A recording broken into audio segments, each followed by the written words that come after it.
Selamat sore teman-teman. Nice to see you again. Jadi hari ini terima kasih kita bisa kumpul bareng. Banyak hal yang kita bisa dapatkan mudah-mudahan di sore ini. Ya, ada yang kemarin sudah sempat cerita-cerita kita ceritain. Jadi sore ini akan sedikit ngulang, tapi nggak apa-apa, ini ada teman-teman baru juga. Jadi sesi sore ini nanti kita akan sedikit cerita tentang basicnya dulu, mengapa investasi dan tidak menabung, dan ya, jadi menabung versus investasi, dan nanti akan ada sedikit hindari investasi bodong. Kemudian nanti akan ada Q&A, teman-teman bisa tanya apa saja di sana. Kita akan perbanyak di daerah yang Q&A-nya ya. Nah, tapi sebelumnya dulu kita coba boleh kenalan dulu ya. Boleh open cam, say your name, dari daerah mana. Jadi kita bisa saling kenal satu sama lain. Silakan. Halo, saya Diana dari Medan. Oke. Salam kenal semuanya. Salam kenal. Halo, saya Afri dari Batam. Oke. Salam kenal. Ya. Halo, saya Cynthia dari Medan. Oke.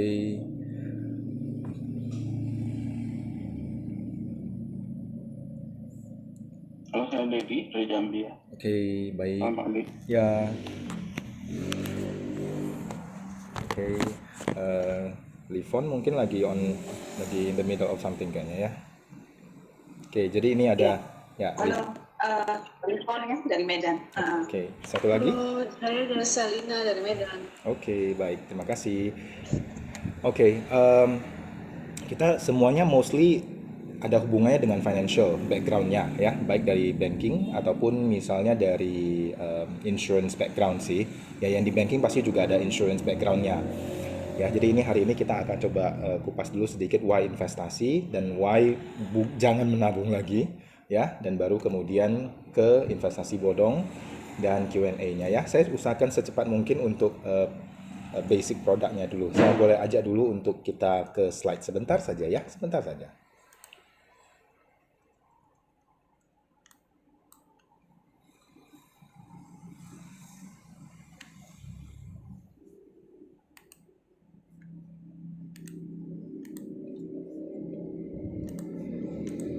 Oke.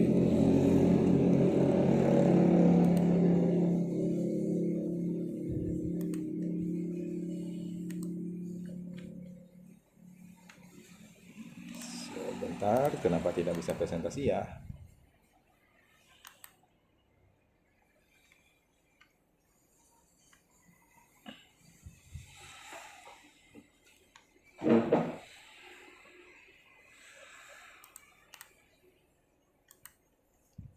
Oke.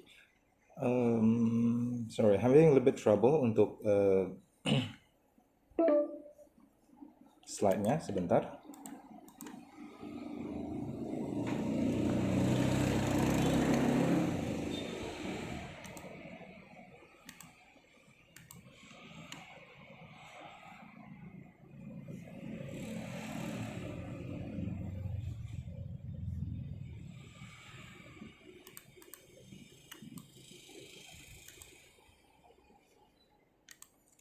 Oke, sebentar ya sambil menunggu.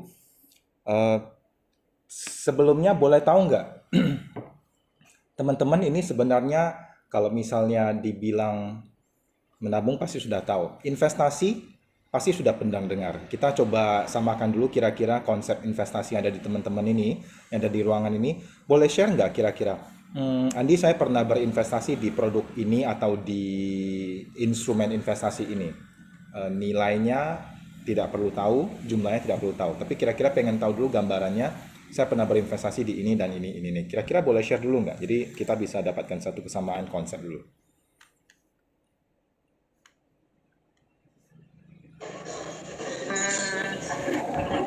Mungkin saya share sedikit ya. Boleh. Saya investasinya tabungan, deposito, reksadana, saham, logam mulia. Oke, wow. Oke, boleh share yang lain lagi? Silakan.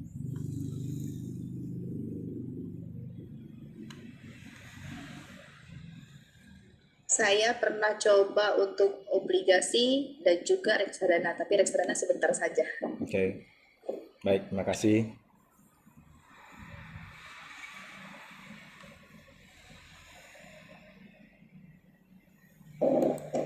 Kalau saya sama sih kayak Ci Diana, cuma sahamnya nyangkut. Kayaknya semua orang pernah deh sahamnya nyangkut ya. Iya.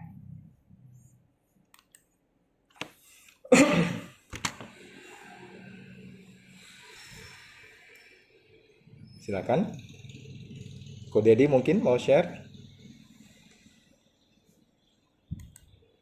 Saya mungkin yang tabungan sama reksadana. Oke, baik. Oke. Livon? Kalau dulu sih lebih ke ini ya, tabungan sama ini deposito. Pernah invest di indeks habis semua. Jadi reksadana, saham, emas, ada juga obligasi ada. Pernah trauma sih dulu. Oke. Kayaknya nanti ini menarik untuk dikupas. Oke, saya pindah dulu ke layar ini. Sudah berubah belum ya layarnya?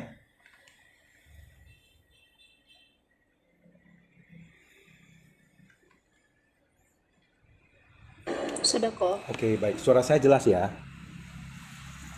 jelas kok. Oke, baik. Jadi in a simple way, sebenarnya saving dan investment itu dua hal yang berbeda. Saving itu adalah you put a money menurut pengalaman saya ya. Jadi kita sebagai pemegang, maksudnya kita sebagai kebetulan tempo hari ada di kursuskan CFP, Certified Financial Planner. Jadi sebagai bagian dari CFP kita juga punya misi yaitu literasi keuangan. Ya, jadi kita juga ikut menginklusifkan ya inklusi keuangan yaitu dengan membuat mengajak lah ya community atau mungkin mass market untuk bisa kita punya dapat satu pola yang sama mengenai kecerdasan finansial pada umumnya. Jadi kalau saving itu basically you put your money in a bank dalam sesuatu bentuk yang lebih resmi lah, official scheme gitu ya, sesuai yang ada di layar teman-teman. Nah, kalau investment itu adalah aksi pengembangannya. Nah, jadi kalau saving itu adalah meletakkan, kalau investment itu adalah process of investing money for profit. Itu sudah jelas. Ya, jadi tidak ada yang bilang saya mau investasi tapi pengennya yang kayak dapat return tabungan saja. Itu basically tidak mungkin karena investasi adalah aimingnya adalah pasti untuk profit, ya. Nah, why investasi? Karena why investasi dan bukan menabung? Karena menabung basically yield-nya atau return-nya sudah pasti kecil.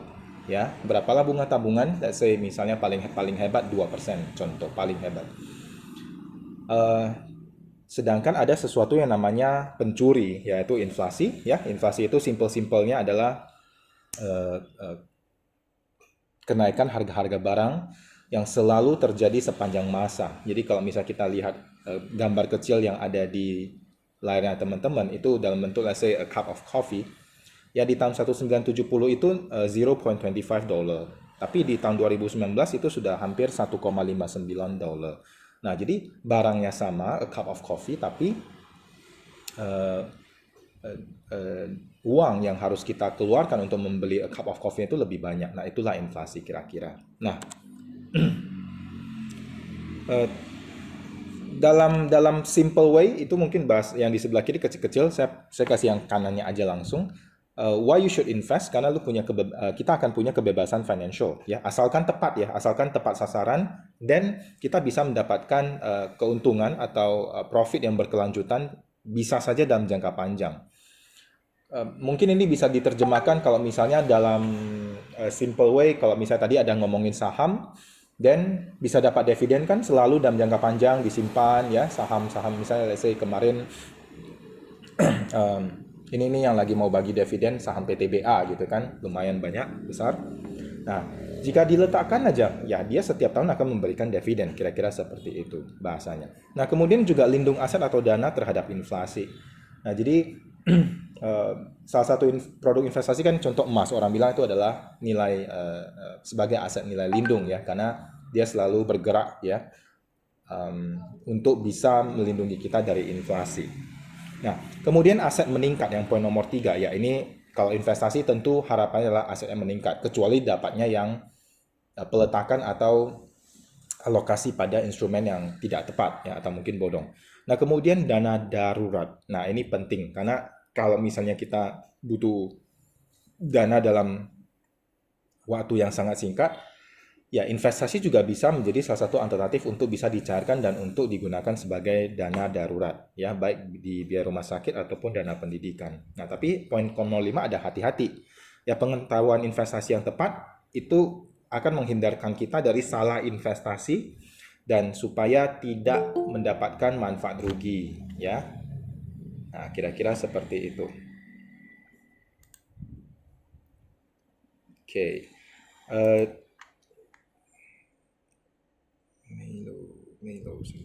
Melo sebentar ya, ada yang mau masuk. Oke, selamat sore. Siapa Melo ya, maaf.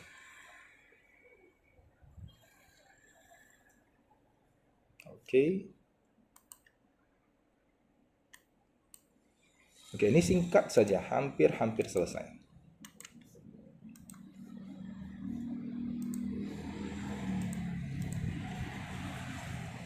Ya, nah jadi jenis investasi itu ada dua time frame, yaitu satu pendek dan panjang.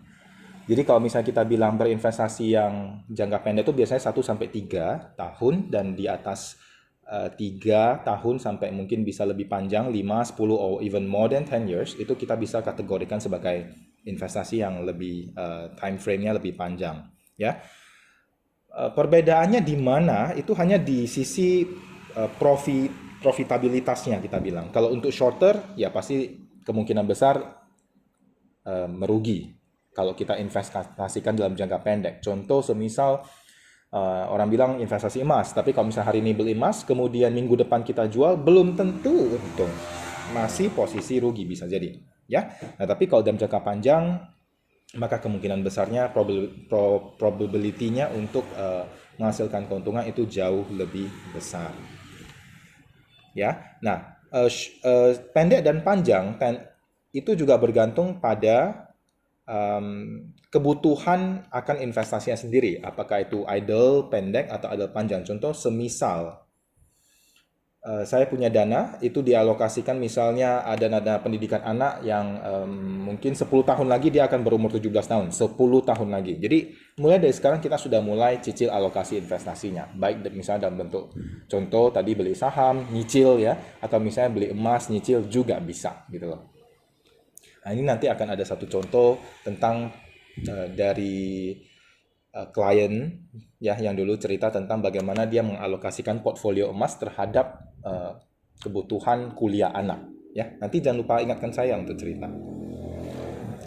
Nah, bentuk-bentuk investasi itu ada dua jenis, yaitu real dan financial. Real itu sesuatu yang bisa kita lihat, pegang lah ya. Jadi tanah, rumah, emas ya.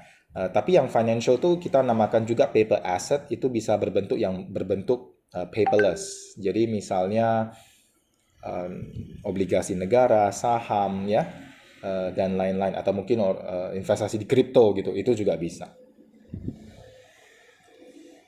Nah, kemudian ini secara umum ya, tidak mencakup keseluruhan seluruh produk investasi yang ada di pasar. Tapi teman-teman bisa lihat di sini kira-kira basic untuk produk-produk investasi. Boleh dibantu layarnya ini berubah nggak, atau boleh bantu dibacain mungkin, jadi kita bisa dapat gambarannya.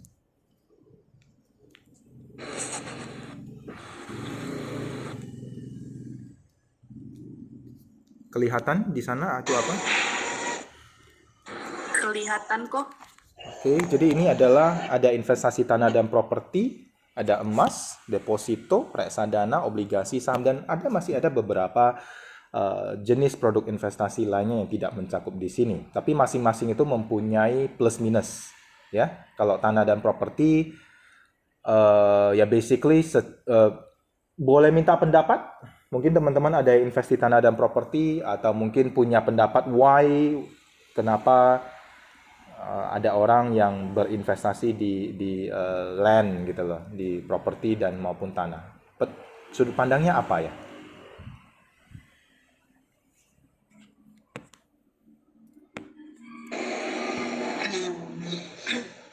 Kalau saya sih simple ya kok, karena ajaran dari orang tua dulu minimal harus punya aset dalam bentuk seperti rumah. Itu sih. Oke.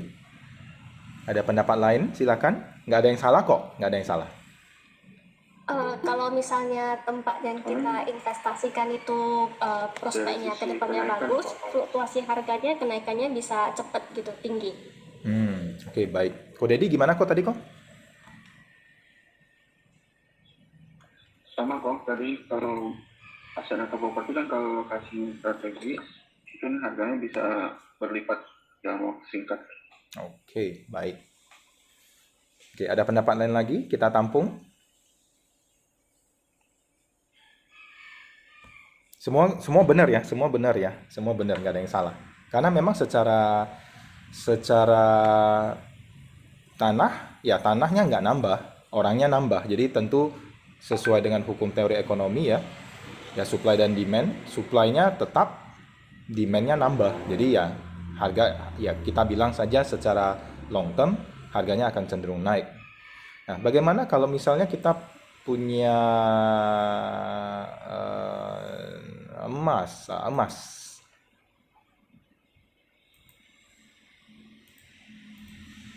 Oke, layarnya sudah berubah ya jadi emas. Emas, reksadana, obligasi, saham. Ada yang pernah berinvestasi di emas? Plus minusnya apa kalau emas?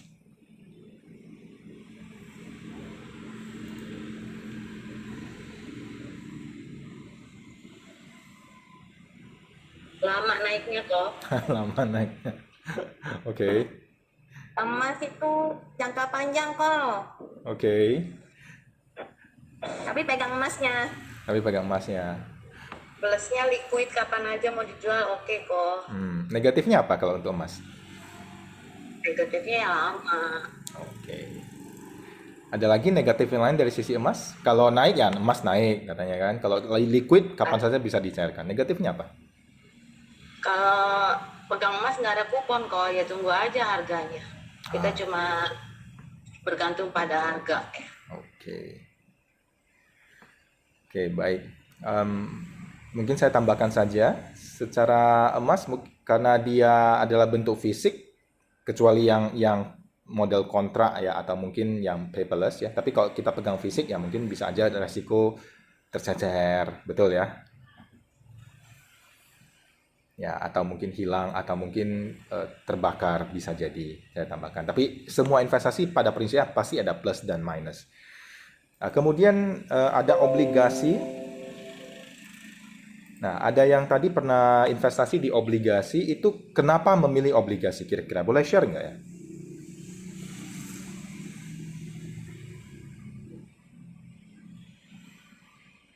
Kuponnya atau bunganya lebih tinggi daripada deposito. Kemudian pajaknya hanya 10%, deposito pajak 20%. Oke. Ada lagi? Resiko lebih kecil dibanding saham. Resiko lebih kecil. Oke. Nah, ini oke. Pada pemilihan produk investasi juga harus melihat profil resiko. Ya, betul sekali. Kemudian ada lagi? Harganya pada saat jatuh tempo itu dijamin di 100. Oke, baik. Oke, ya, kita tambahkan lagi kalau misalnya yang di saham. Nah, tadi siapa yang pernah berinvestasi di saham ya kira-kira dari teman-teman? Saham dapat dividen. Oke. Jangka panjang juga pasti ya tergantung ya kita beli saham apa. Kalau ya beberapa saham chip sih biasanya jangka panjang itu pasti naik, pasti menghasilkan. Oke, kalau negatifnya saham apa? Kalau lagi butuh duit, pas lagi turun ya nggak bisa cair. Oke,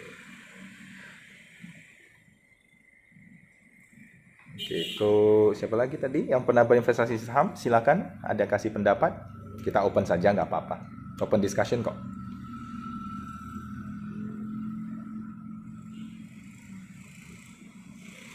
Oke. Mungkin saya tambahkan juga bahwa berinvestasi saham itu berarti kita mempunyai kita ikut serta dalam kepemilikan dari perusahaan tersebut ya. Contoh-contoh yang paling gampang saja di sekitar kita tuh sebenarnya kita punya banyak eh, perusahaan lah ya yang di sekitar kita yang kita bisa investasikan. Contoh, nah ini misalnya teman-teman pakai WiFi ya, itu ada Telkom. Ya, atau misalnya ada pakai Excel, berarti ada Excel Komindo sahamnya, ya Excel Axiata. Kemudian ada yang pakai Indosat, ada kodenya ISAT, ISAT. Di rumah pasti banyak-banyak produk dari Unilever. Nah, pagi ini baru makan Indomie, ada INDF. Nah, jadi kita sebenarnya selain juga ikut turut serta dalam kepemilikan perusahaan, bisa dapat pembagian dividen jika kita simpan, juga bisa menikmati keuntungan dari capital gain di saham, seperti itu. Nah, oke, baik. Tapi ini nanti kita harus sesuaikan kembali dengan tadi ya, time frame, profil resiko, dan kemudian juga tujuan dari investasinya sendiri nanti. Oke, baik. Nah, sore ini kita tambahkan satu modul, yaitu waspada investasi bodong. Layarnya sudah berubah ya?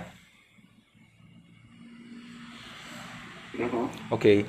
Nah, jadi sebenarnya zaman sekarang kita juga lebih waspada lah, tapi juga lebih teknologi is getting good. Kemudian, tapi at the same time teknologi yang dimanfaatkan untuk hal-hal yang tidak baik, ya itu salah satunya juga bisa dipakai menjadi modus-modus investasi bodong.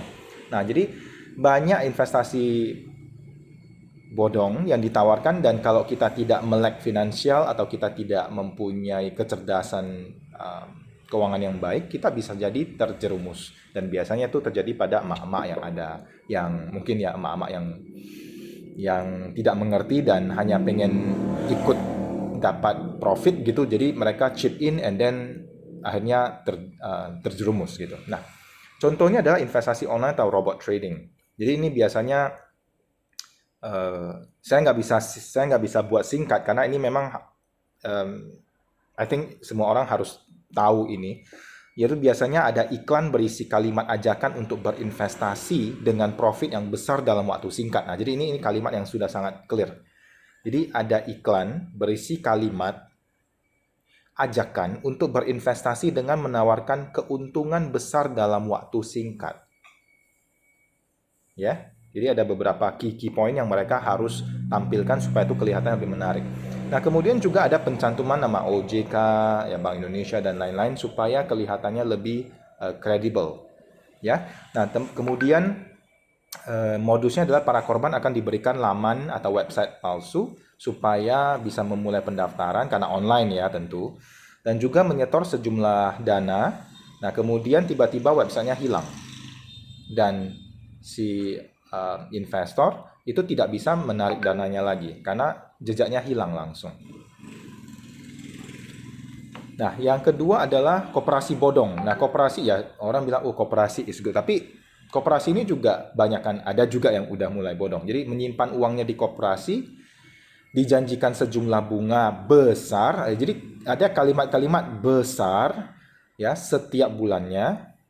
Oke. Nah, modus berikutnya adalah atau pattern berikutnya adalah orang yang sudah bergabung menjadi anggota akan diminta untuk mencari orang untuk menyimpan uangnya di koperasi tersebut dan mendapatkan sejumlah bonus. Nah, ini modusnya sama seperti bisnis MLM atau multi-level marketing. I'm not saying MLM atau multi-level marketingnya jelek, no. Tapi ketika dikombainkan dengan modeling investasi bodong, ya ini menjadi sedikit berbahaya dan memberikan resiko yang tinggi buat para orang yang mau berinvestasi. Ya, saya bukan bilang bisnis MLM-nya atau multi levelnya jelek. Ya, tolong jangan dipotong kalimatnya. Ya, tapi modusnya menggunakan scheme. Jadi kayak Ponzi scheme gitu kira-kira. Ya. Nah, kemudian yang berikutnya adalah sudah muncul di layar. Ayo, silakan coba kita samakan dulu supaya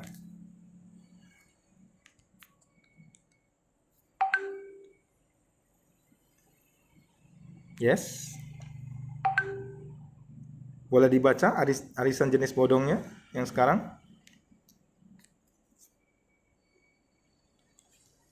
Yang ada di layar?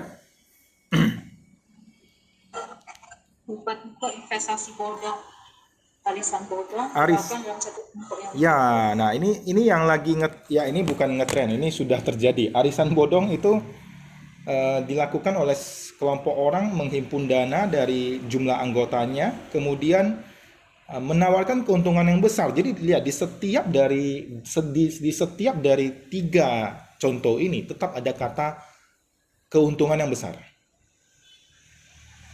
Ya, besar ini ya memang relatif, tapi yang pasti dia sangat mengiming-imingi sehingga orang tertarik tentunya.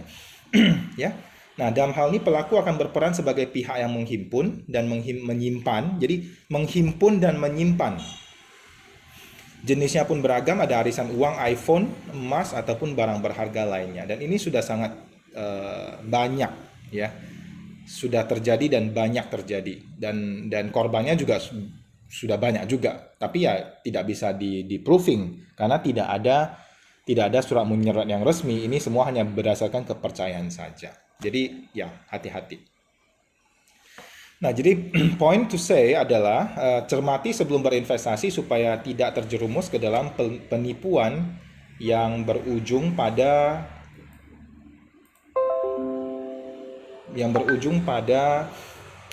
kerugian tentunya. Ya, ini teman-teman dalam kesempatan ini mudah-mudahan juga bisa men-sharekan ini kepada pihak-pihak keluarga masing-masing. Jadi kita ya dalam circle kita itu kita punya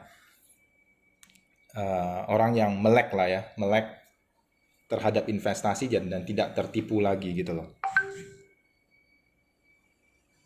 Nah, oke. Jadi ini adalah short word ya, key point yang biasanya dijual oleh investasi bodong. Ya, boleh dibantu dibacakan. keuntungan yang tidak masuk akal, Oke. tidak memiliki jelas, tidak memiliki prospektus yang jelas dan tepat, sistem pencairan dana tidak clear, manajer investasi tidak tersertifikasi. Betul. Nah, jadi ini biasanya saya nggak, dan masih banyak modus-modus lainnya ya. Saya tidak bilang bahwa ini sudah mencakup, tapi namanya juga kalau mau menipu itu selalu banyak caranya, ya. Nah, jadi dalam hal ini kita harus tentukan tujuan investasi dulu, waspadai tawaran imbal hasil yang tidak semestinya, ya, tidak semestinya berarti tidak wajar.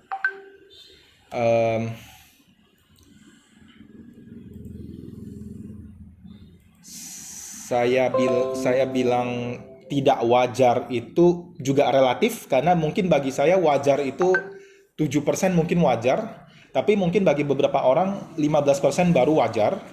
Nah, tapi kalau 50% mungkin tidak wajar. Nah, jadi ini poin nomor 2 adalah waspadai tawaran imbal hasil yang tidak semestinya. Dan kemudian perhatikan status hukum dan memang ini harus dicek.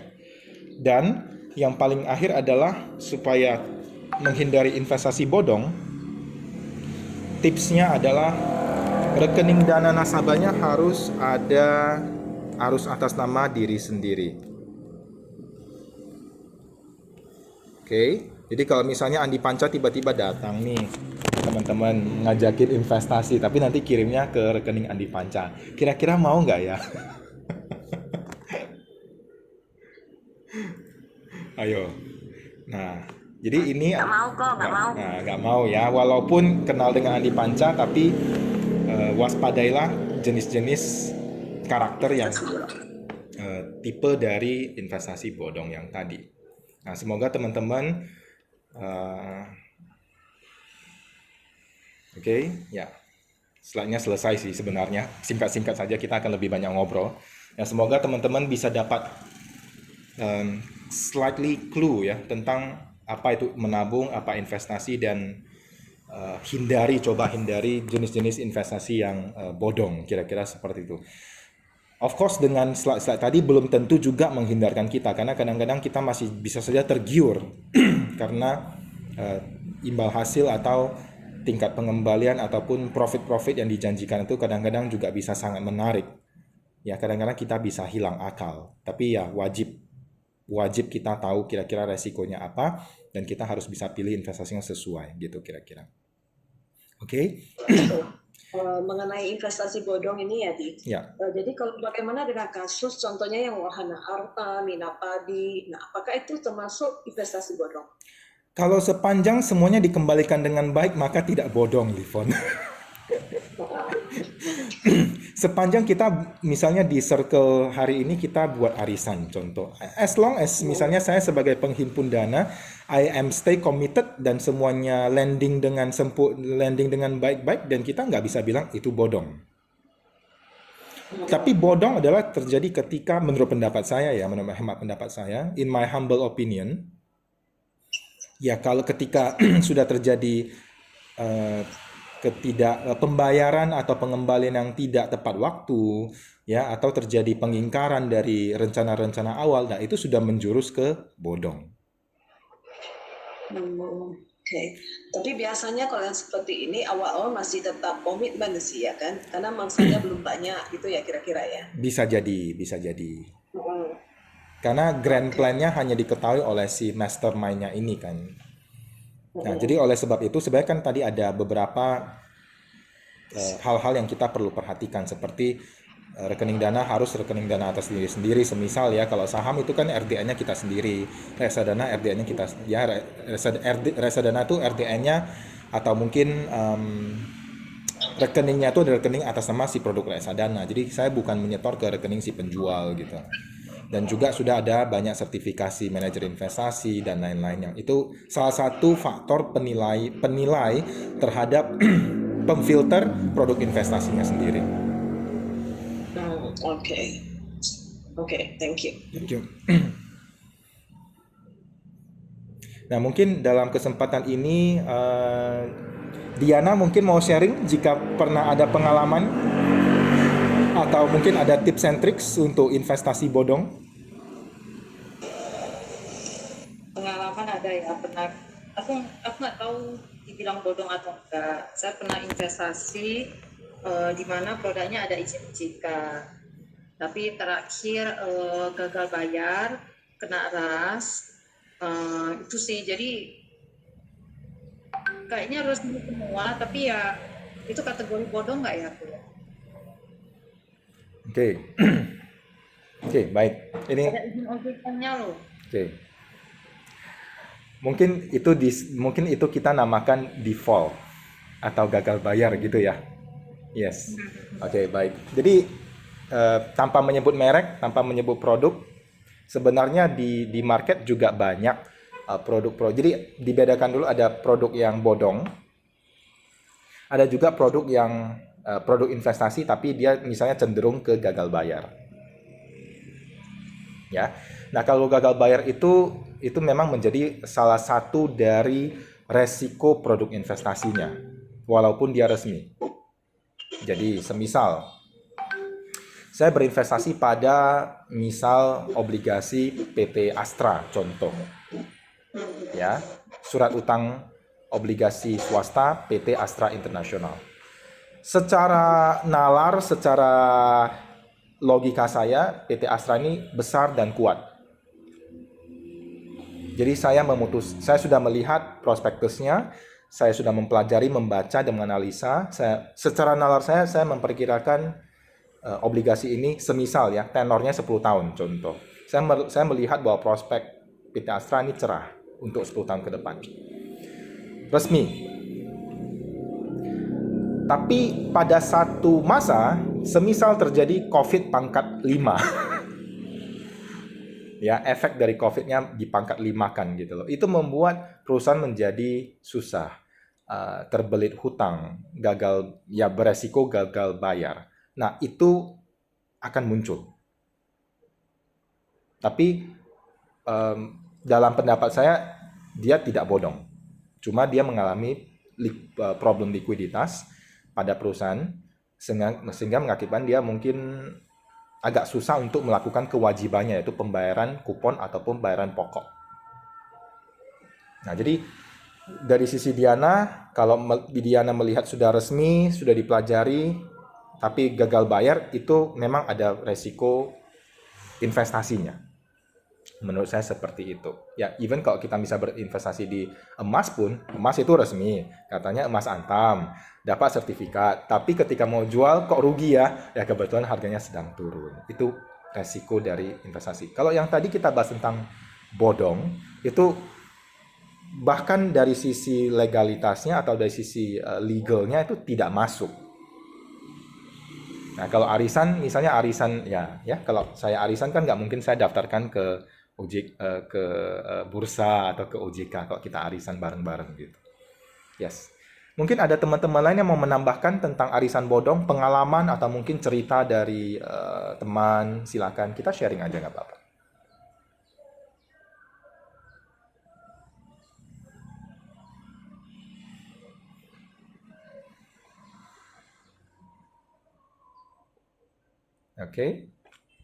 Oke, ya syukurlah kalau gitu belum ada yang terjebak di investasi bodong kecuali saya dan Dianawati gitu. Bercanda. Oke, jadi ini kembali menekankan pentingnya untuk melek financial dan mengetahui apa yang menjadi resiko-resiko dari investasinya sendiri. Nah, oke, kita buka sesi untuk Q&A, teman-teman. Kebetulan saya setelah beberapa waktu sudah resign dari perbankan, tapi masih in the market karena sebagai pribadi saya masih tetap memantau portfolio diri sendiri. Kita masih punya portfolio di bonds ya, punya FR, punya PBS, punya reksadana, punya saham. Jadi kita always stay in the market. Mungkin melalui kesempatan ini dalam tujuan literasi keuangan ini saya bisa share apa yang saya ketahui. Saya akan coba jawab semaksimal mungkin dan mungkin bisa bermanfaat untuk teman-teman. Silakan. Apa saja?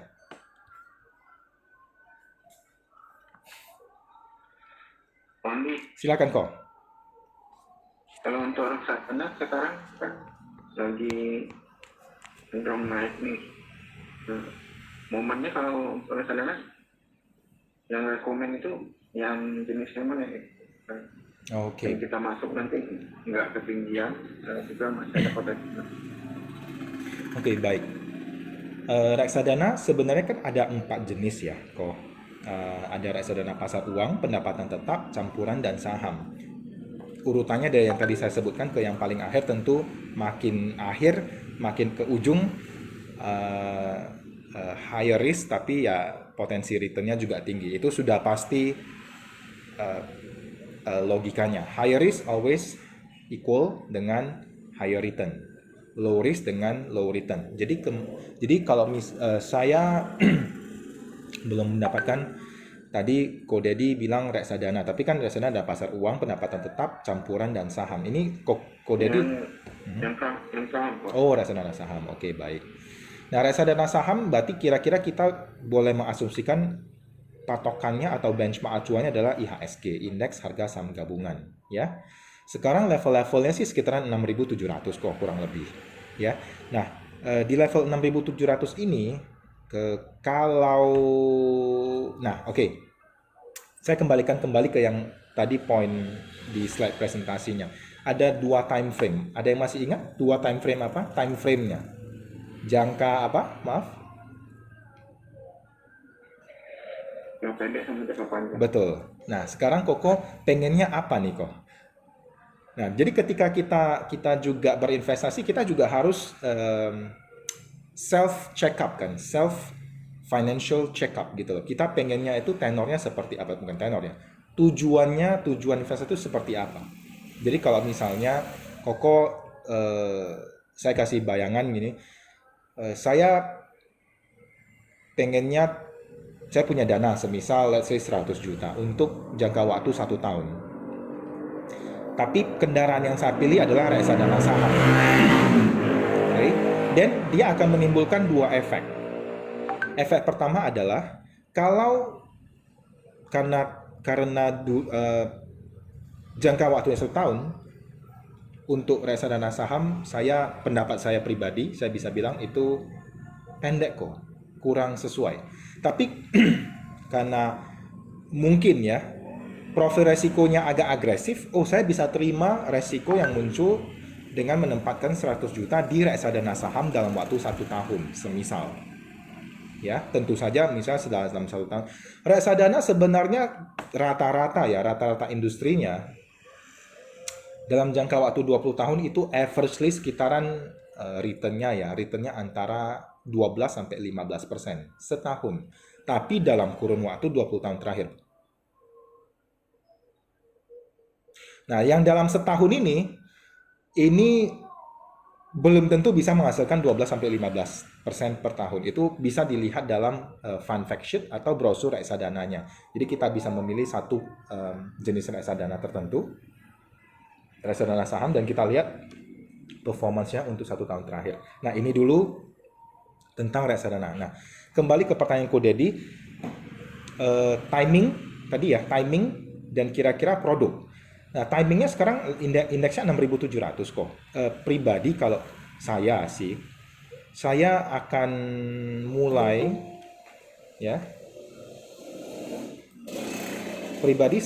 mulai masuk di reksadana saham itu mulai di bawah 6.700. Di bawah. Jadi 66 itu ada support yang biasanya saya pakai, itu ada di 6650, itu satu kali kita akan masuk reksadana saham, dan di bawahnya itu sekitaran 65 sampai 6550. Itu saya akan tambahkan lagi portfolionya di sana. Ya, jadi bagi teman-teman yang biasanya mungkin berkecimpung di biasanya reksadana itu kan suka di switching gitu ya kan.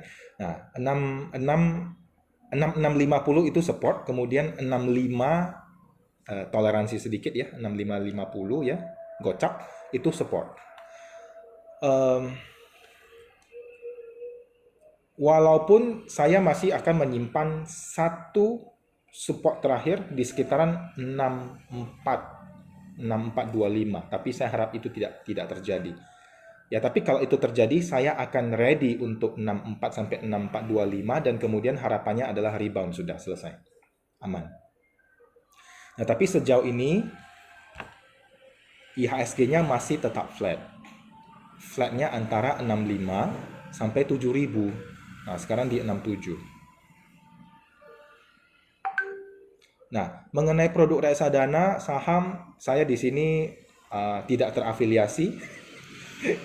Tidak terafiliasi dengan manajer investasi apapun. Jadi saya mungkin tidak bisa merekomendasikan merek, ya. Tapi mungkin boleh japri saja nanti, atau mungkin nanti boleh dilihat pada aplikasi apps perbankan yang ada di handphonenya Ko Dedi. Nah, tapi saya tambahkan sedikit, saya mau share sebentar. Saya menyapa dulu tadi teman-teman yang baru join. Halo Ci Krestela. Halo, ini dari Medan dan ada dari Batam, Ferdinand Lois. Oke. Saya mau share. Halo, Pandu. Yes, hi. Oke, saya share satu sebentar ya, saya share live sebentar. Biasanya ada beberapa yang suka lihat grafik, saya coba tambahkan di sini sebentar.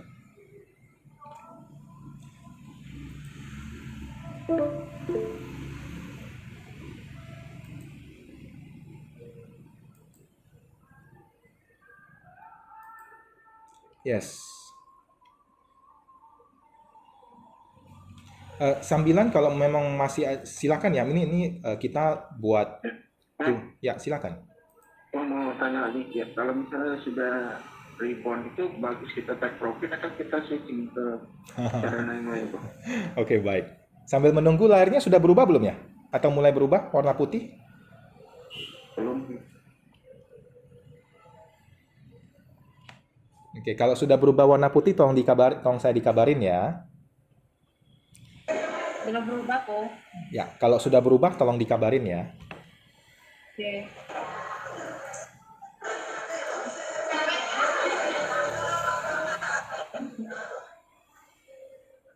Oke, sebentar. Nah, baik. Jadi sambil menunggu layarnya berubah, saya jawab saja. Kalau misalnya sudah rebound, tadi pertanyaannya, kalau sudah rebound, pertanyaannya apakah harus di take profit atau enggak? Nah, ini kembali ke Tujuan dan time frame. Jadi jangka pendek atau jangka panjang. Jadi semisal ini kembali ke profil resiko dan I think ini sangat subjektif kok. Saya agak kesulitan menjawab karena begini, tidak ada satu obat generik ya, tidak ada satu obat generik yang cocok untuk semua orang. Jadi satu obat yang generik itu tidak akan bisa cocok untuk Koko dan saya. Nah, seperti itu kira-kira. Nah, tapi kalau misalnya nih saya coba financial check up Koko lah. Koko, kalau dalam jangka waktu 1 bulan misalnya terjadi kenaikan atas produk investasi sebanyak misalnya 2,5%. Koko happy atau tidak? Happy kok. Oke. Kalau misalnya ada kenaikan 2,5% dalam 1 bulan, kira-kira Koko tergiur untuk mengambil atau tidak? Karena bisa jadi begini. Kalau misalnya kita tanya misalnya pemilik grup Jarum, ya dia bilang 1 bulan 2,5%, ngapain saya simpan aja ya. Itu karena sangat subjektif pemilik grup Jarum. Tapi misalnya secara Koko, saya pengen tahu aja, kok kalau misalnya dalam 1 bulan naik 2,5%, Koko tertarik atau tergiur untuk mencairkannya kok?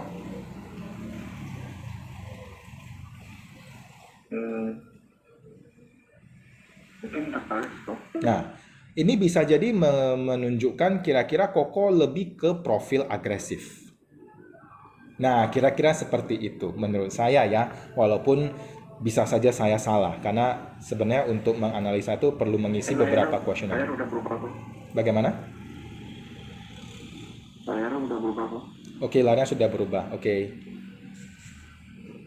Ya, nah itu kira-kira pendapat saya terhadap pertanyaan Koko.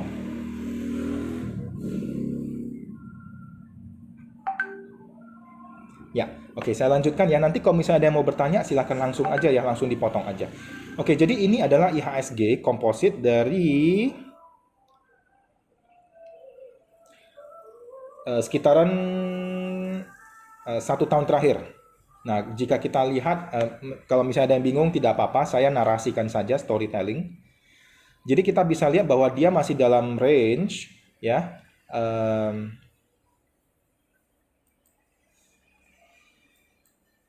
Saya kasih panah-panah aja ya.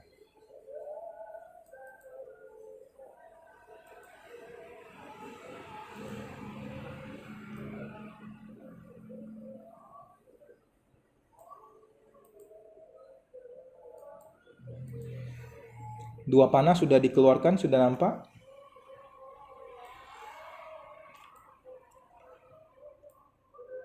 Udah kok.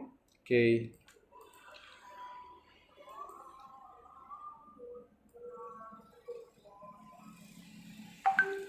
Nah, jadi masih dalam range yang lumayan lebar sih. Dan biasanya kalau melihat dari pattern yang seperti ini, IHSG-nya masih tetap flat untuk saat ini ya. Di antara range dari sekitaran lebih kurang 65 sampai ya sekitaran rounded up figure atau kita bulatkan ya 7.000. Nah, jadi sekarang di terakhir kan di sekitaran 6.700 lah ya. Nah, jadi posisinya bagaimana? Kalau saya sih ya, IMHO itu in my humble opinion, saya akan masuk di 6650 dan saya akan tambah di 6500 sampai 6550, dan kalau dia ada sedikit nyempil ke 64 ya, 64 kecil ya, 64 kecil gitu, 6425 gitu, saya akan nambah lagi di sana. Tapi after that kelihatannya perkiraannya adalah dia tidak akan di bawah itu lagi. Maksudnya dia tidak akan go below that. Karena why? Ada sisi fundamental story dan hal-hal yang lain mendukung Indonesia sih. Kenapa masih flat sekarang? Saya melihat tidak lain adalah karena market sebenarnya menunggu arah kira-kira kandidat calon presiden. Ya, karena itu sangat-sangat berpengaruh terhadap iklim investasi. Jadi misalnya saya mau berinvestasi pabrik, contoh. Misalnya saya berinvestasi di pabrik energi terbarukan, baterai misalnya. Kalau presidennya masih Jokowi, contoh, dan saya yakin investasi saya is good. Why? Karena memang Indonesia mendorong.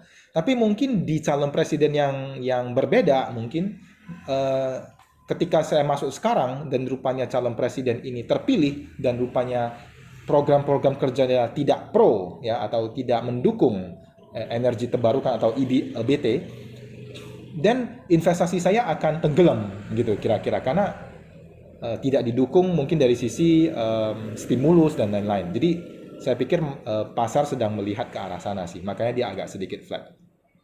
Tapi harusnya di atas bulan 8 gitu ya. Kita pemilu kan bulan 2 ya, saya kalau tidak salah. Setuju ya?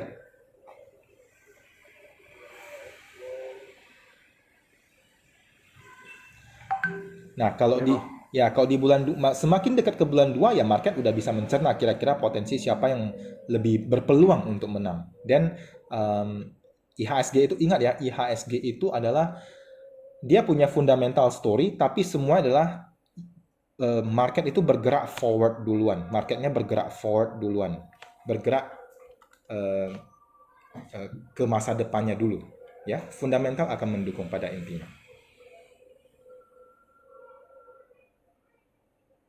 Oke, ini Google Meet-nya akan habis dalam kira-kira lebih kurang 5 menit.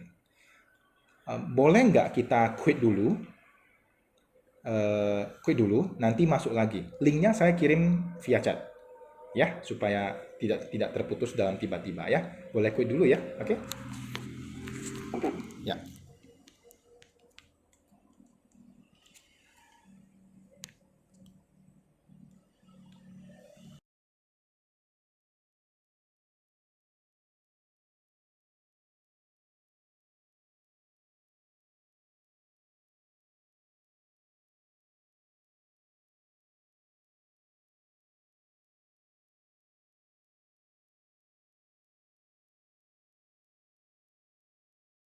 Oke, baik, kita lanjutkan lagi ya.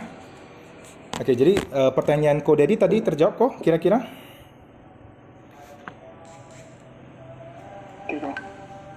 Oke, terima kasih. Saya coba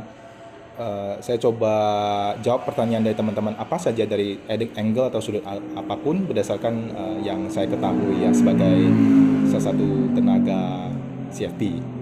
Saya nggak bisa bilang saya di perbankan karena saya lagi nggak di perbankan sekarang.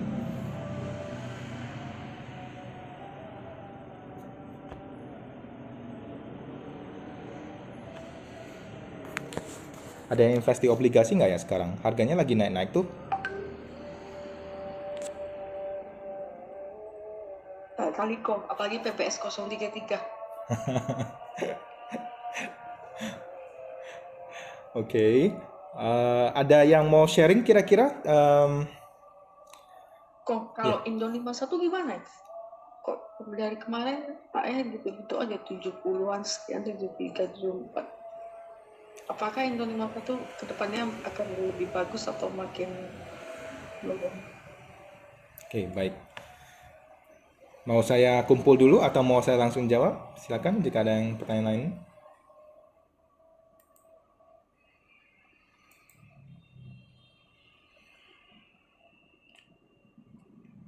Kok mau nanya dong, Silakan.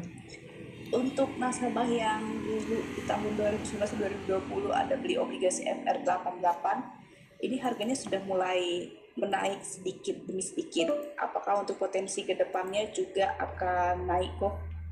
Supaya nasabah bisa lepas FR88 dan beli dengan benchmark yang terbaru. Oke, baik. Sepertinya pertanyaan tentang bonds ya. Oke, nomor satu kita harus mengerti dulu bahwa untuk produk investasi obligasi ya, itu mempunyai karakter seperti ini. Obligasi itu cenderung sangat tight. Ya, tight itu berarti sangat erat hubungannya dengan tingkat suku bunga.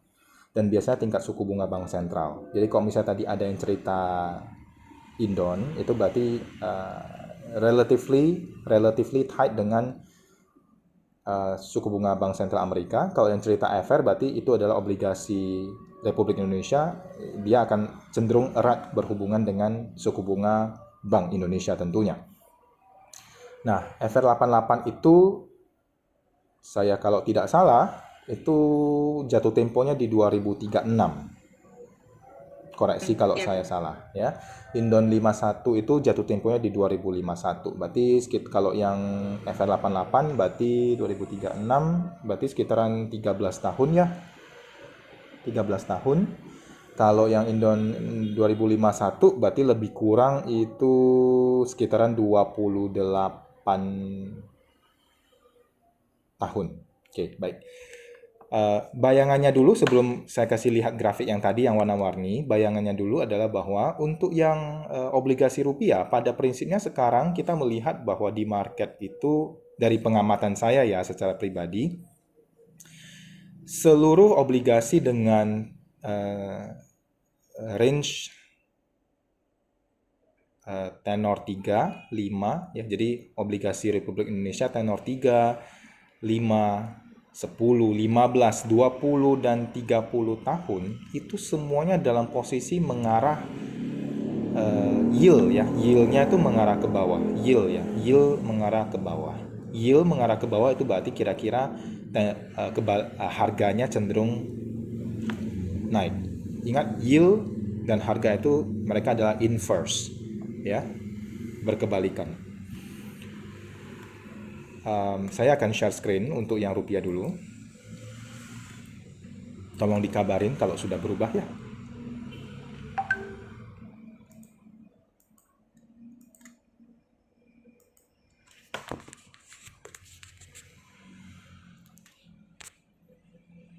Oke, apakah sudah berubah?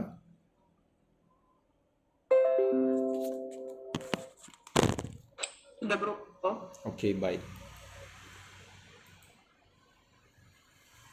Oke, saya ambil lebih kurang karena tadi FR88 2036 berarti sekitaran 13 tahun. Bayangannya seperti ini. Nah, jadi ini adalah Indo 15. Indo 15 tahun. Ekor ini adalah grafiknya sepertinya nungki ke bawah gitu ya. Betul? Grafiknya yang paling kanan ekornya nungkinya ke bawah kayak sedang mau jatuh ke bawah. Setuju? Oke. Ini adalah grafik yield. Jadi ini bukan harga. Ya, ingat kalau mau mengerti logikanya tadi adalah yield dan harga itu adalah inverse atau berkebalikan. Karena ini yield dan yieldnya turun ke bawah berarti harganya meningkat. Nah, posisi ini sudah terjadi dari bulan 3. Kalau lihat ini saya taruh panah.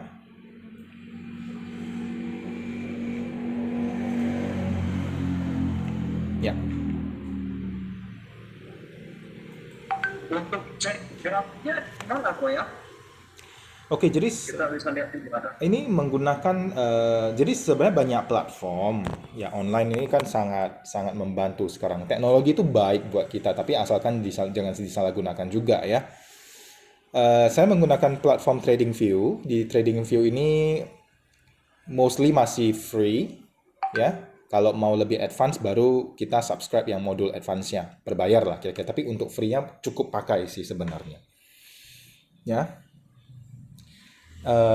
Nah, saya ada letakkan satu panah. Nah, jadi dari bulan 3 itu puncak-puncaknya lihat. Nah, kemudian dari bulan 3 ke bulan 6 sekarang ujung grafiknya bergerak turun kan seperti anak tangga. Ini adalah yield. Jadi ketika yieldnya turun, ya harganya cenderung naik. Apakah masih ada peluang untuk naik? Ya, lihat saja dari grafiknya, masih cenderung turun. Ingat ini adalah grafik yield. Jadi yield yang masih grafik cenderung turun mengakibatkan potensi harganya masih cenderung naik. Oke. Nah, ini yang 15 tahun Indo 15. Oke, saya ajak yang 10 tahun ya untuk mendapatkan gambaran yang sama. Nah, sama nggak teman-teman? Ini adalah Indonesia 10 tahun, Indonesian Government Bond 10 years. Ini bulan 3.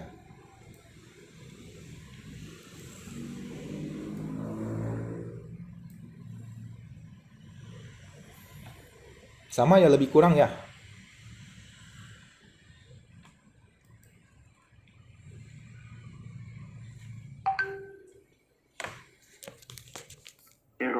Ya, jadi semoga menjawab mengenai FR dan kira-kira untuk dalam jangka pendek ini kira-kira arahnya seperti apa. ya masih belum nampak-nampak ada tanda pembalikan arah kok. Sorry, siapa yang tadi tanya FL88 ya? Oh, Selina sama Fuko ya. Nah, jadi um, masih belum ada nampak tanda-tanda ya. Tentu misalnya minggu depan kita harus amati lagi. Tapi per saat ini sih masih seperti itu ya. Arahnya masih ke bawah untuk yield. Berarti secara inverse kebalikannya harganya cenderung naik. Nah, tadi Indon 51. Indon 51 itu berarti kita melihat ke US Treasury yang 30 tahun lah lebih kurang ya. Nah, sebenarnya US Treasury posisinya sekarang dia oke.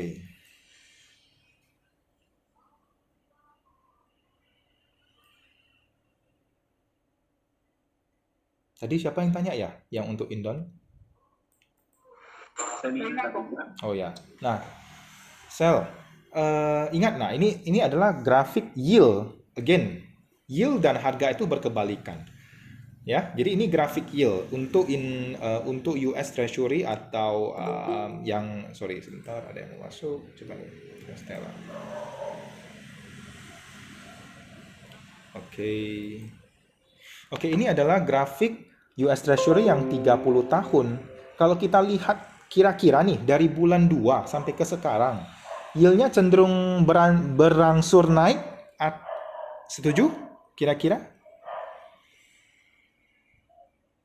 Iya kok. Yes, dengan posisi yield yang cenderung berangsur naik, berarti yield cenderung berangsur naik. Tadi yield dan harga adalah inverse. Harganya akan turun lagi ya. Saya bukan bilang harganya akan turun, saya hanya bilang bahwa harganya belum naik.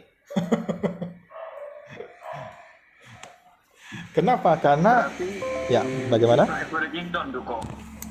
Berarti kita Kalau saya ininya averaging down. Oke, berarti bisa averaging down. Ya, itu bergantung kembali ke awal dari tujuan kita sore ini, literasi keuangan, literasi investasi, ya kan? Berapa lama time frame investasinya? Kemudian berapa lama idle dananya? Karena sebagai perencana keuangan kita tentu harus tahu dulu financial check-up dari si investor atau saya bilang si pemilik dana ini kan gitu loh. Ya. Tapi kalau misalnya ada juga yang it's okay, I can hold very long ya daripada saya letakkan misalnya di instrumen-instrumen lain yang returnnya lebih rendah, dan I'm okay to misalnya average atau top up ya, okay, fine. Tapi harap dicek dulu ya. Jadi karena walaupun ini bukan bodong karena ini adalah obligasi pemerintah, tapi kalau salah alokasi ya bisa juga tujuan investasinya menjadi tidak tercapai. Setuju ya teman-teman ya? Setuju kok. Yes. Nah, semoga menjawab pertanyaan mengenai Indon 51. Jadi ini arahnya jelas kok. Kenapa dia belum naik? Ya karena tendensi yield-nya masih dalam pola itu, naik tangga ke atas. Oke? Ya, Oh, saya mau izin nanya boleh? boleh. Nah, kalau kita bicara tentang bonds lah ya, kalau mungkin sekitar 5-6 tahun lalu kan bonds untuk tenor itu kan agak jarang. Sehingga memang pilihan nasabah kita pasti ambilnya yang FR tenor panjang. Nah, kondisi sekarang kita lihat tiap bulan itu kan government tiap bulan itu keluarin bonds baru nih dengan tenor yang lebih pendek 2-6 tahun, dan untuk kuponnya sendiri kurang lebih mirip dengan FR. Nah, kondisi lapangan terkadang nasabah kita mikirnya gini, daripada saya ambil FR yang tenornya cukup panjang bisa sampai 30 tahun, sehingga saya lebih memilih ambilnya mungkin di ST, ORI dan sebagainya. Nah, dan kalau kita bicara mengenai bonds, kan pasti bicara tentang supply and demand kok. Artinya nih, terlalu banyak barang di market nih, terlalu banyak choice, sehingga kemungkinan kalau menurut pandangan saya ya, bicara FR88 dengan kupon cuma 6 sekian persen, kalau saya sebagai customer, saya tidak akan take a risk. Saya pasti saya mending ambilnya contohnya kayak kemarin ada ST, toh bunganya sama, kuponnya sama, tapi tenornya lebih pendek. Apakah itu juga akan pengaruh ke FR bagaimana kok? Menurut pandangan kok Andi lah. Baik. Karena kalau untuk sekarang kayaknya agak cukup berat ya kalau kita mau jual FR. Karena banyak pilihan yang lebih short term, dan harganya juga masih 100, sama kuponnya juga bersaing gitu. Apalagi sekarang kan kita lihat kemungkinan ya government juga lagi ini, kupon lagi tinggi-tinggi nih, lagi naik terus nih gitu. Thank you Pak Andi. Oke, baik. Kira-kira ada teman lain ada yang pertanyaan yang sama? Sepertinya pertanyaan ini sebenarnya penyakit yang sama nih kayaknya di semua teman-teman gitu. Saya lihat arah-arah pertanyaannya. Betul? Yang betul kasih angka 1. Ya, thank you.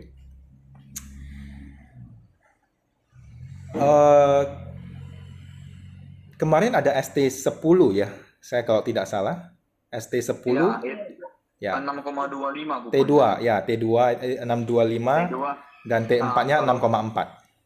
6,4. Yes, I'm always stay in the market. FR88 itu 6,25. Tadi saya berarti kita sedang memperbandingkan. Tapi sebenarnya kita harus lihat dari sisi seperti ini, Fer. Sebenarnya tidak apple to apple. Begini. Saya kasih satu ilustrasi saja. Jika saya punya, saya merencanakan keuangan saya. Saya punya 100 juta simple. Anak saya 10 tahun lagi akan masuk kuliah. Saya sudah menghitungkan kira-kira kebutuhannya seperti apa dan saya mencari return dari produk investasi saya sebesar kira-kira 6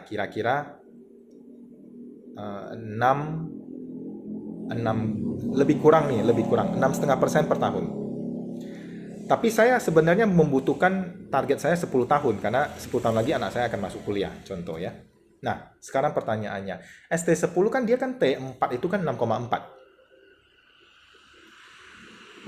Betul. Saya belum cek sekarang FR88 kalau kita beli itu yield-nya berapa ya. Tapi harusnya yield-nya, karena dia mau deket-deket cepek itu sekarang kalau saya nggak salah. FR88 tuh sekarang kayaknya kalau mau beli itu sekitaran kalau nggak salah deket-deket cepek. Artinya yield-nya tuh sekitaran 6,2 sekian. Lebih kurang ya, setuju? Oke. Which mean artinya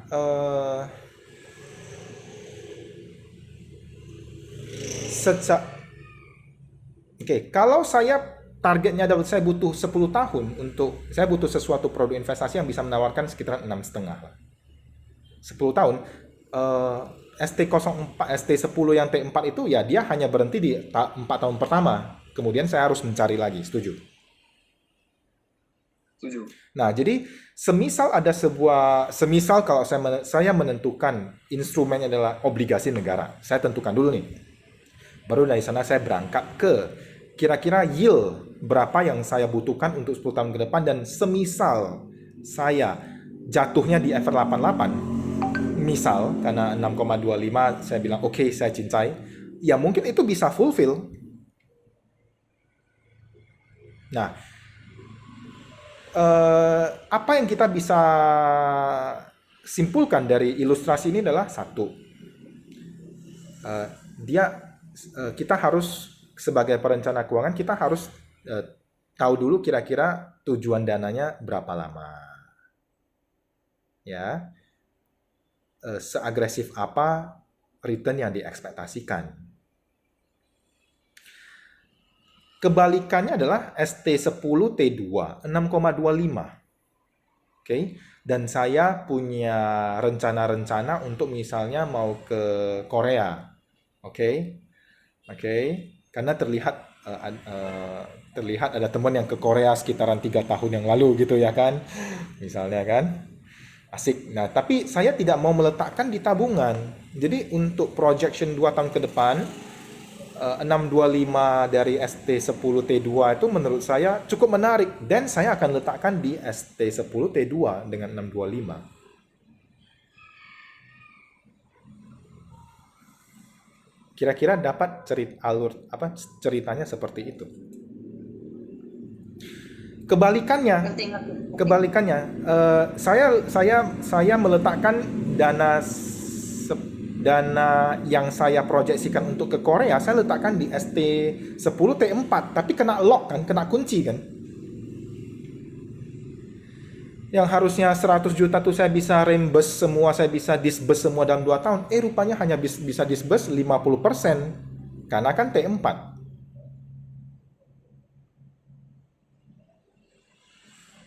Nah, gitu kira-kira. Nah, kalau tadi saya letakkan di FR88, memang berarti saya ada kecenderungan untuk tidak mencairkan dan hold to maturity dengan yield lebih kurang ya. Lebih kurang misalnya sekarang 6,25. And I'm happy ya sudah. Walaupun mungkin di perjalanannya BI rate turun. Ini market lagi ekspektasi penurunan suku bunga loh, tapi mungkin tidak terjadi dalam bulan depan. Ada ekspektasi kan, ekspektasi suku bunga akan turun dalam kurun waktu 1 tahun ke depan, tren suku bunga akan cenderung turun. Oke, nah jadi dengan kondisi seperti ini, ya posisi portfolio atau pemilihan alokasi seri-seri obligasi itu menjadi sangat crucial.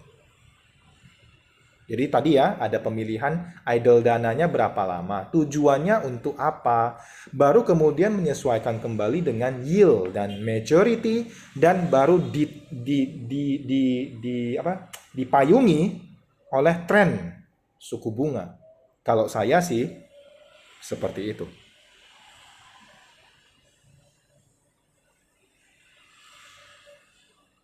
Kalau bahasa saya agak jelimet, tolong kasih tahu. Jadi balik-baliknya tujuan investasi sama time frame ya, Bu ya. Ya, karena kecocokan kita mencocokkan produknya dengan tujuannya dulu. Kita di sini bukan mau coba sharing how you trade the bonds, how you trade reksadana, tapi lebih ke literasi keuangan dulu, ya. Jangan terjebak yang bodong. Dan baru kita coba berusaha untuk mencocokkan produk dengan kondisi keuangan dan kira-kira kondisi makronya supaya meminimalkan resiko. Resiko itu juga harus dijaga. Nah, jika semisal seperti ini, duit saya 80M contoh, alhamdulillah gitu, amin. Saya letakkan semua di ST10T4. Oke. Dan rupanya pada satu titik rupanya saya misalnya mau bangun pabrik membutuhkan 80M. Ya nggak bisa karena kan T2 jadwal pencairannya kan 2 tahun kan. Dan itu cuma maksimal 50%. Jadi hanya di tahun 2025 toh saya bisa cairkan 40M. Nah, itu sudah bertentangan dengan perencanaan keuangan saya. Tiba-tiba saya mau bangun pabrik, butuhnya 80M. Jadi produk investasi menjadi tidak cocok dengan saya.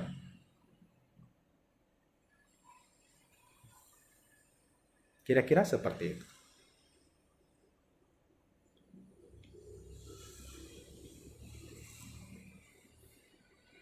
Ya, terima kasih kepada Cikres Stella tadi baru join lagi. Yes, Melo. Ya, silakan. Halo Ko. Ya, silakan, Ci. Ini kita ngobrolnya santai, ya santai tapi ya berisi lah mudah-mudahan ya. Mudah-mudahan ini bisa terus dilakukan. Jadi dalam 1 minggu ini sebenarnya saya sudah ini sesi yang ketiga. Kita kemarin di Selasa, di Kamis. Ini di Sabtu, ya mungkin ada beberapa teman yang sudah join juga, tapi ini yang sesi yang ketiga. And I'll be very straightforward. Jadi kita di sini saling tukar informasi. I share you what I know, tapi saya juga di sini juga mengumpulkan poin-poin yang dibutuhkan sebagai tugas dari pemilik, karena kan kita dikursuskan CFP tempoh hari, jadi kita harus salah satu misinya juga harus mengumpulkan poin untuk literasi keuangan, ya. So I'm very straightforward for you. Ada udang di balik batunya ini. Silakan. Investasi itu kan tujuan kita bagaimana bisa menambah portofolio kita dan tidak tergerus inflasi ya lebih kurang. Nah untuk saat ini kok rekomend dari buku kalau misalnya kita ada dana itu baiknya investasi di mana. Kalau saat ini pemikiran saya tuh mungkin reksadana pendapatan tetap sama mungkin reksadana saham ketika indeks menyentuh yang tadi aku bilang 6550. Benarkah demikian? Kalau misalnya benar, apakah ada penambahan instrumen lainnya lah untuk investasi yang saat ini? Oke, baik. Ini pertanyaan sedikit lebih kompleks. Saya mau tambahkan lebih jelimet lagi buat Diana. Oke,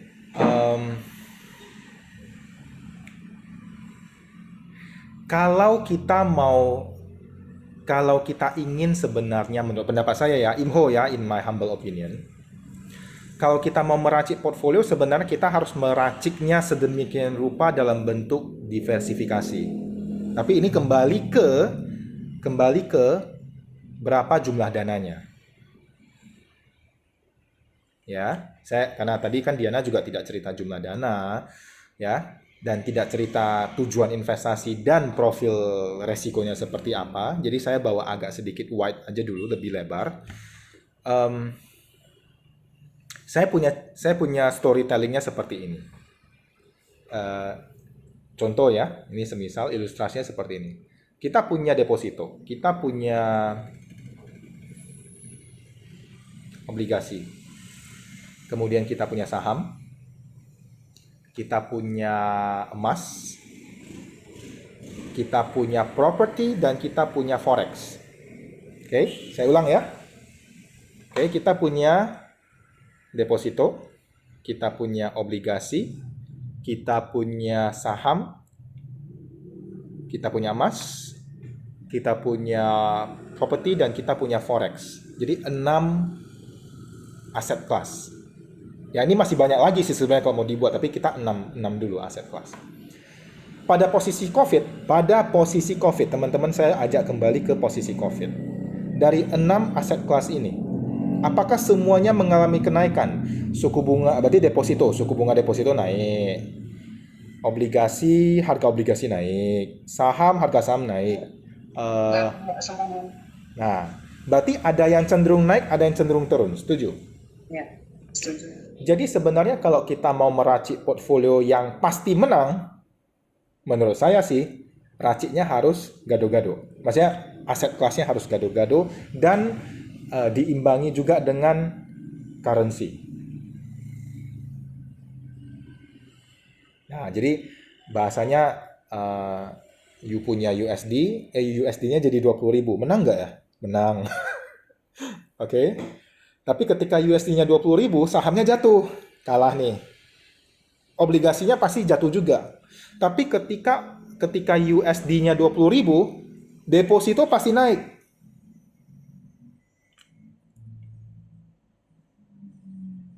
Nah, that's the idea. Ya, ini kalau mau dibahas 6 jam nggak habis-habis. Tapi idenya seperti itu. Nah, jadi kita kerucutkan ke pertanyaan Diana, pendapatan tetap dan saham.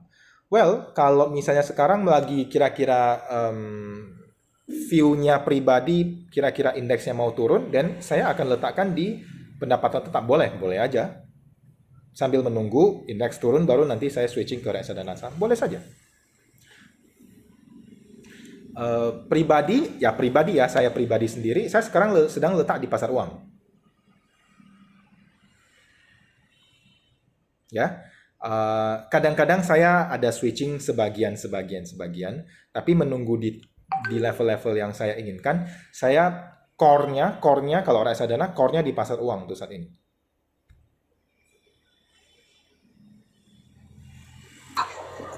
Ya, silakan. Kalau seandainya gini, posisi dana nasabah sekarang di reksadana campuran, sudah profit, saya parkirkan ke pasar uang dulu lah ya, bagusnya untuk sekarang ya. Oke, ini kayaknya tadi sekilas jawabannya hampir sama kayak Ko Dedi. Saya tanya lagi, Ci, kalau 1 bulan kira-kira nih, kalau Cici pribadi, karena ini sangat subjektif dan tidak ada satu obat generik yang cocok untuk semua orang ya, Ko Dedi, setuju ya? Setuju Bang. Ci, kalau Ci Krestella 1 bulan portfolio investasinya naik 3%. Menarik nggak Ci buat Cici? Menarik. Tapi buat pemilik grup jarum tidak menarik, Ci. Kecil, Ci. Nah, jadi nah ini dari sisi sudut pandang subjektif. Dua, profil resiko juga sangat menentukan. Jadi mungkin profil resiko yang sangat agresif, 3% kecil. Tapi mungkin profil resiko yang relatively moderate, 3% udah besar, saya ambil. Nah, dapat nggak sih feel-nya kira-kira? Ya. Nah, so again, kalau campurannya, nah, kan tadi juga nggak dirinci kan, campurannya udah profit berapa persen. Dan kita sedang Lebih kurang seperti itu. Oke, dan kira-kira nih nasabahnya ini profilnya seperti apa? Kalau misalnya ketemu profilnya contoh pemilik grup jarum, kita sebagai perencana keuangan menyimpulkan portfolionya bergerak 3% dalam sebulan, mungkin dia merasa tidak cukup. Atau mungkin ketemu investor yang penjudi, Ci. Ya kan? Oh, dia merasa bahwa kecil. Ya, jadi again ini sangat subjektif. Ini harus dikalibrasi dan harus disesuaikan. Tapi memang tidak ada jawaban yang benar karena subjeknya kan berbeda-beda. Diana dan Krestella dan Dedi kan beda.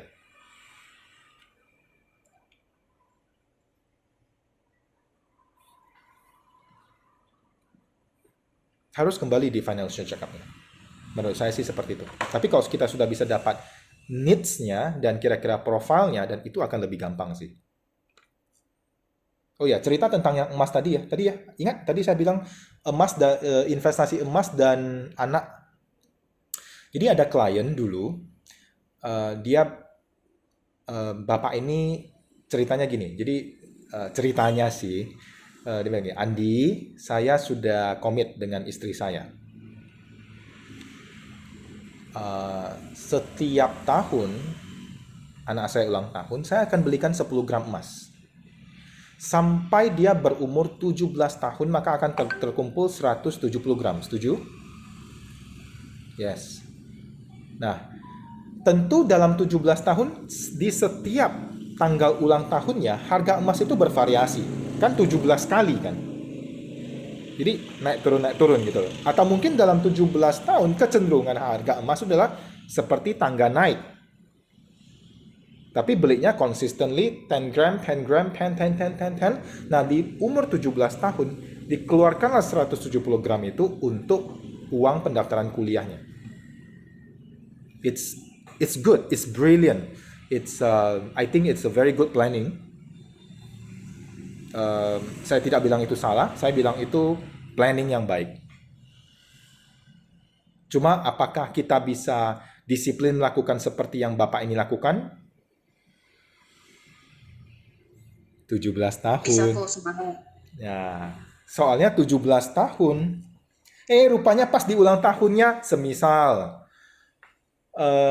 batang pohon jatuh di depan mobil saya, kap saya, mobilnya jebret, jadi hamburger gitu kan. Aduh, uangnya kesedot ke perbaiki mobil. Nah, jadi tapi satu inspirasi yang kita bisa dapat dari sana is a very good planning. It's a very good planning. Nah, itu salah satu contoh. Kalau di sisi saham ya sudah beberapa tahun terakhir ya, I think it's been a very long time. Ada yang namanya gerakan nabung saham. Ada ya? Pernah dengar ya? Gerakan nabung saham. Nah, itu sih sebenarnya juga sama konsepnya. Atau kalau misalnya di reksadana, saya pikir di perbankan ataupun di beberapa apps itu juga menawarkan fitur pembelian secara berkala.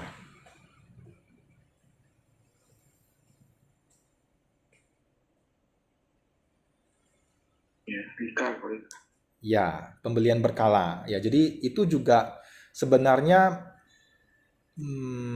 memberikan suatu kewajiban. Jadi kalau kewajiban membayar kredit nggak bisa lari kan, tapi kewajiban membeli investasi masih bisa curi-curi lari gitu loh.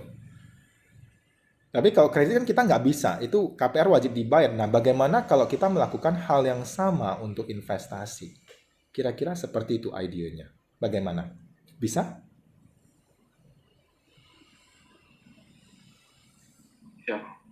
ya. Oh, Mulai makanya ya, reksadana pendapatan tetap NAV-nya kenapa nggak pernah turun ya? Kalau kita tarik panjang kan, dari misalnya dari setiap peluncuran rata-rata RDPT itu naik terus. RDPU juga naik terus. Mana nih? Reksadana pasar uang itu naik. Kenapa? Karena Tapi nggak RDPT nggak dapat dividen kok. betul. Jadi begini, sebenarnya kalau kita melihat RDPU itu sebenarnya kalau kita coba pakai mikroskop sebenarnya dia agak titik-titik tapi agak cenderung relatif naik. RDPT pendapatan tetap itu karena ada efek, ada reksadana yang memberikan pendapatan pembagian dividen secara berkala bulanan, ada yang tidak. Tapi ketika dia bagi dividen, keesokan hari dari kumnya itu nanti akan kena adjust karena itu adalah aset yang sudah dicadangkan untuk dibagi kan. Jadi aset dalam reksadana dibagi dengan jumlah unitnya itu nanti akan mengalami penurunan sehingga NAB-nya juga turun. Tapi kemudian di T+2-nya baru nanti adjust lagi sesuai market. Nah, jadi pertanyaannya RDPT selalu naik, mungkin lebih ke RDPU kali ya. Kalau RDPT ya juga ada naik turun juga sih, walaupun mungkin dalam range yang lebih terbatas, tapi tetap dia ada Kalau tarik teknikal secara lebih panjang pada umumnya naik kok. pada umumnya naik. Yes. Nah, ini Tarik panjangnya. betul. Wow. Betul. Itu yang kemarin, itu yang tadi kita balikan ke tadi awal. Investasi dalam jangka panjang, maka probabilitasnya untuk profit lebih besar. Kenapa nggak pernah turun ya kok NAV RDPT? RDPT.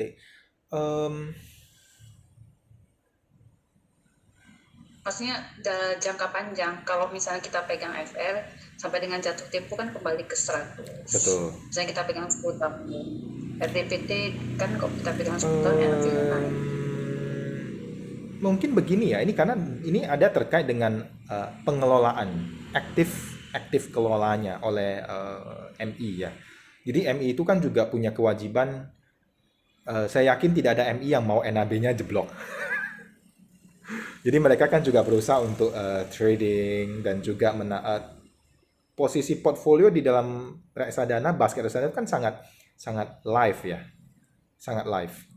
Ya, jadi mungkin kalimatnya agak kurang sesuai kalau ya kebetulan kita melihat dalam jangka panjangnya naik. Tapi sebenarnya dalam daily basisnya MI itu juga punya mission untuk membuat performance atau return dari reksadana seatraktif mungkin supaya itu bisa menarik new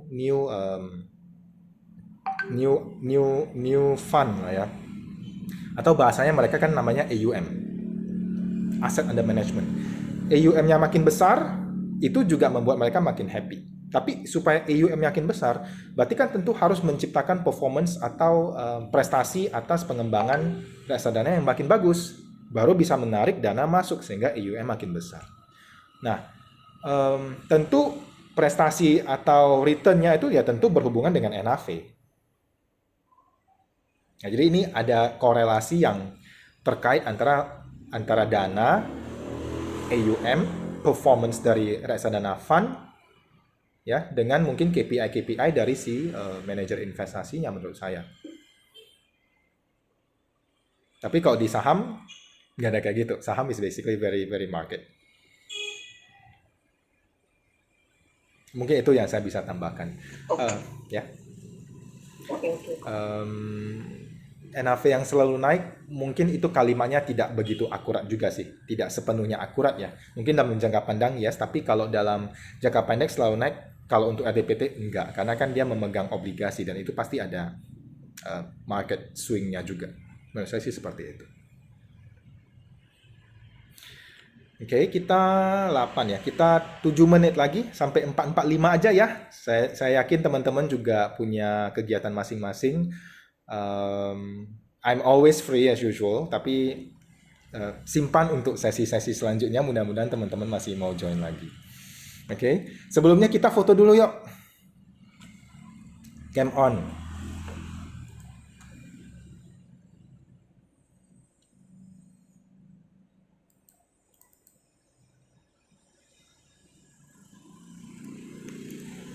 Sebentar ya.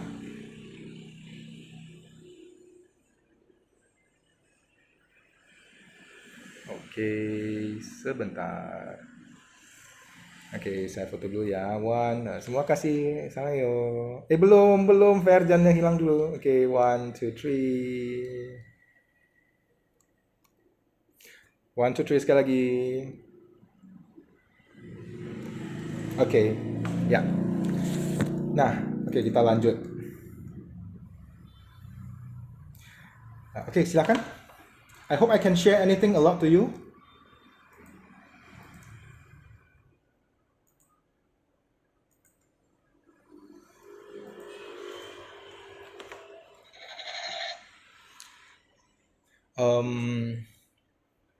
Oke, mungkin wrap up-nya, oke, sambil menunggu ya, saya wrap up-kan dulu. Ini bagian dari literasi keuangan, teman-teman wajib tahu why you should invest, tentukan tujuan time frame, tentukan tujuan time frame juga kira-kira portfolio produk investasi yang sesuai. Tadi kita sudah bahas mengenai investasi bodong, kira-kira selalu ada kalimat-kalimat ini di investasi bodong. Return yang besar, ya kan? Kemudian bisa menggunakan ya sistem Ponzi scheme atau modal yang seperti MLM. I don't say MLM is bad. Ponzi scheme, yaitu member get member gitu ya. Kemudian rekening dana nasabahnya atau rekening dana investor itu tidak atas nama pribadi tapi dikirim ke rekening, tapi ditransfer ke pribadi ya, baru. Kemudian tidak ada kejelasan dari sisi hukum legalitas dan tidak ada manajer investasi yang capable untuk mengelola dana tersebut. Jadi please be aware of investasi bodong. Kemudian kita juga cerita mengenai obligasi ya, obligasi untuk tenor 10, tenor 15, even obligasi Indonesia untuk yang 3, 5, 10, 15, 20 dan 30 itu semuanya sedang yield-nya mengarah ke bawah. Belum ada tanda pembalikan arah yang lebih pasti atau signifikan, itu mengakibatkan harganya masih akan cenderung menguat. Pribadi kalau saya mau tambah invest di obligasi sekarang memang agak sedikit gantung. Ya, karena posisinya gantung-gantung sih. Kalau beli agak sedikit beresiko tinggi. Kalau nggak beli, kok tadi Andi bilang masih belum ada pembalikan arah, berarti bisa cenderung naik dong. Yes, tapi itu kembali ke how you manage your risk. Ya, how you manage your risk. Mungkin duitnya misalnya 10M. Kalau beli 500 juta saja harusnya masih porsinya masih baru 0, let's say like 5%, ya udah oke gitu. Ya. Nah, untuk yang obligasi USD tendensi yield-nya masih cenderung naik atau flat, jadi we don't expect any kenaikan harga ya, atau dia masih akan cenderung flat di sana dulu ya. Apa yang membuat dia bisa yield-nya bisa menurun? Sepertinya market masih mencerna suku bunga The Fed ya, walaupun memang dalam 1 tahun ke depan sepertinya sudah ada kasakusuk ekspektasi penurunan suku bunga, tapi untuk sampaikan kemarin awal minggu ini kan ada rapat Fed ya, masih memutuskan untuk yang bulan Juni ini flat di 5,25 ya. Sedangkan BI rate masih di 5,75, tapi minggu depan ada pengumuman BI rate. Harusnya sih masih flat juga 5,75. BI rate tidak akan bergerak kalau Fed rate-nya nggak jalan-jalan. Maksudnya Fed rate-nya nggak jalan ya BI rate-nya juga nggak jalan gitu. Nah, untuk saham, berarti kalau misalnya kita lihat indeks reksadana saham, basically kita melihat bahwa IHSG itu masih flat di antara 65 sampai 7.000.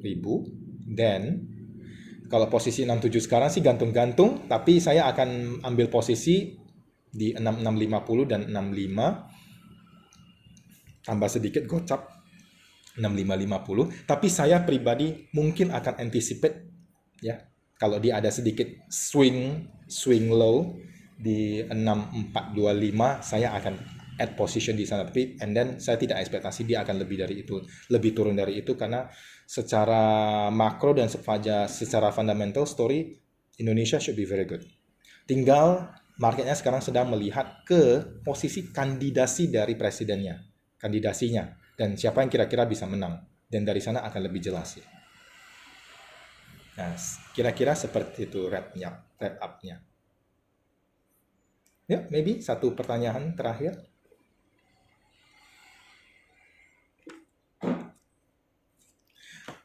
Produk apa yang bagus?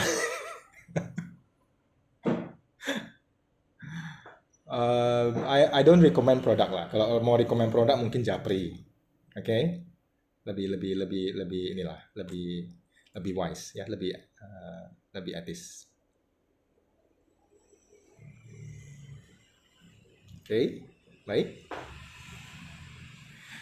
Oke, jika tidak ada lagi, ini udah 4 juga, triple 4 ya, 4. Saya terima kasih dulu atas waktunya teman-teman juga. I'm very happy to see you again. Kalau misalnya kita ada buka sesi lagi yang literasi keuangan seperti ini, mudah-mudahan teman-teman masih mau join ya. Sharing dan semoga bermanfaat ya teman-teman. Terima kasih. Sampai jumpa. Terima kasih Wandi. Thank you, Thank you, Ko. Thank you. Thank you, Ko Andi. Kamsia. Kamsia. Thank you. Thank you, Ko. Thank you, Ko. Thank you. Find this alone, find